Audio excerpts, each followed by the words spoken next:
Family visit visa apply करना या निकालना इंतहाई आसान है, लेकिन जब फैमिली विज़िट वीज़ा आपका गलत हो जाए या फिर आपको उसकी बुनियादी मालूमात ना हो, उसके बाद उसे दुरुस्त करना वीज़ा निकालने से कई गुना मुश्किल है।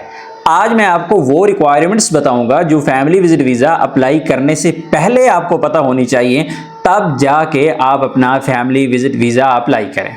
तो आगाज़ कर लेते हैं। सबसे पहले आपके इकामा की, आपका इकामा वैलिड होना चाहिए। मिनिमम आपका इकामा अगर 30 दिन भी वैलिड है तो आपका वीज़ा निकल आता है। इवन कि आपका इकामा 20 दिन भी बाकी है तब भी निकल आता है। लेकिन मैं आपको कभी भी ये मशवरा नहीं दूंगा कि आपका इकामा 30 दिन से कम बाकी है और आप वीज़ा अप्लाई कर रहे हैं, क्योंकि अगर आपकी रिक्वेस्ट पेंडिंग में चली जाती है तो ऐसी सूरत में आपका वीज़ा रिजेक्ट भी हो सकता है। यानी जिस दिन आपने अप्लाई किया 30 दिन इकामा बाकी था, आपकी रिक्वेस्ट पेंडिंग में चली गई, हफ्ता 10 दिन लेट हो गई, यानी जिस दिन अप्रूवल आनी थी उस दिन आपका इकामा 15 या 20 दिन बाकी था। हो सकता है इस वजह से आपका वीज़ा रिजेक्ट हो जाए। तो इसलिए कोशिश यही करें कि आपका इकामा मिनिमम 30 दिन बाकी हो, बहुत अच्छा है।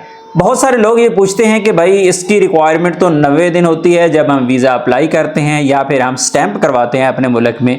ऐसा कुछ नहीं है, पहले होता था लेकिन अब नहीं है। अब तो इकामा बनता ही 90 दिन का है, तो इस चीज़ के बारे में परेशान होने की ज़रूरत नहीं है, क्योंकि वो बंदा आपको ये बात बता रहा है जिसका इसमें 6 साल का एक्सपीरियंस है।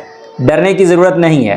चलते हैं नेक्स्ट स्टेप की जानिब कि अगर आप वीज़ा अप्लाई कर रहे हैं और आपकी फैमिली का पासपोर्ट 7-8 महीने से कम बाकी है तो ये गलती आपने नहीं करनी है। क्यों कि आपके जो फैमिली का पासपोर्ट है जब वीज़ा लगने के लिए जाएगा तो उस वक्त मिनिमम 6 महीने बाकी होने चाहिए। अगर 6 महीने बाकी नहीं है तो आपका वीज़ा नहीं लगेगा। आप हैरान होंगे ये सुन के कि अगर वीज़ा अपनी फैमिली का लगाना है तो आपका पासपोर्ट भी वैलिड होना चाहिए। ये भी बुनियादी रिक्वायरमेंट में से एक रिक्वायरमेंट है।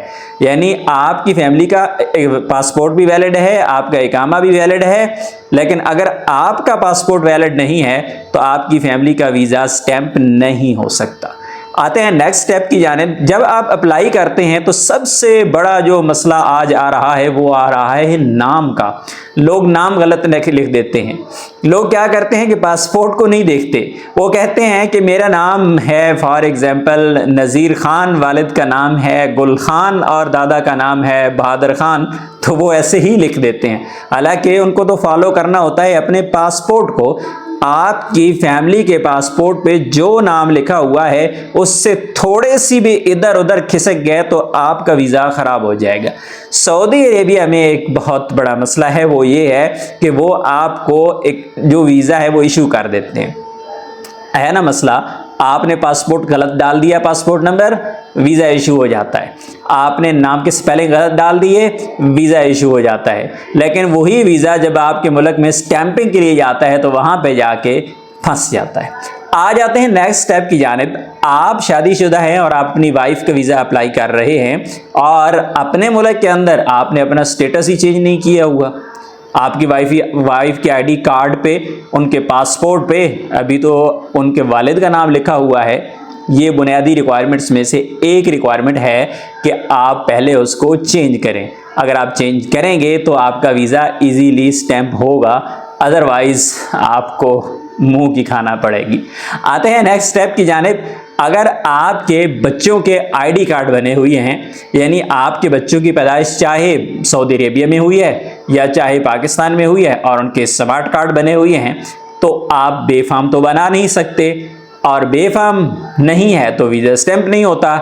उसके लिए ज़रूरी है कि आप अपने आईडी कार्ड के साथ, यानी बच्चों के आईडी कार्ड के साथ FRC निकाल के नादरा से उसको आप मुफा से जाके अटेस्ट करवाएं, तब जाके आपका वीज़ा स्टैंप होगा। और इन सारी बातों से पहले आपने ये हिसाब लगाना है कि आपने फैमिली अपने पास रखनी है और टोटल अखराजात कितने हैं, यानी रिहाइश के अखराजात, खाने पीने के अखराजात, वीज़ा के अखराजात और इसी तरह ट्रैवलिंग के अखराजात। क्या ये अखराजात आप बर्दाश्त कर सकते हैं? तो फिर देर ना करें। अगर आपको फिर भी कोई मसला है आप हमें कांटेक्ट कर सकते हैं। मिलते हैं नेक्स्ट वीडियो में, तब तक के लिए इजाज़त दीजिए। अल्लाह हाफिज़।